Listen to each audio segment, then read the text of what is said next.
Volunteer వ్యవస్థ లేకపోతే ఎట్లాంటి పరిస్థితి ఉంటదో ఇప్పుడు కనబడుతుంది.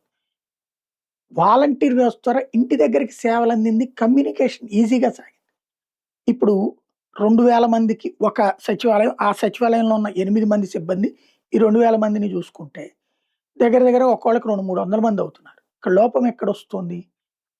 బిఎల్ఓ పనిప్పుడు. ఇదివరకు వాలంటీరు తెల్లారుజామునే వస్తాడా, రాత్రే వస్తాడా, ఎలా అయినా సరే పూర్తి చేయించుకుని పని అయిపోయింది. ఇప్పుడు రోజుల తరబడి. ఇంకో 10 రోజులు, 12 రోజుల్లో టైం అయిపోతుంది.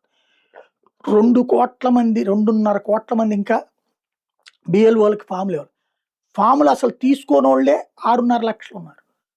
సబ్మిట్ చేసినోళ్ళు 1,50,00,000 వరకే ఉంది. ఇవాళ ఈనాడు, జ్యోతి ఇద్దరూ రాశారు.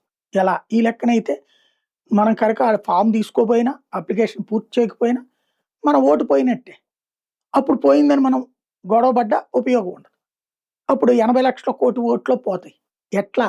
దీని పరిష్కారం ఏంటి? ఇది ఆలోచించాల్సి ఉంది.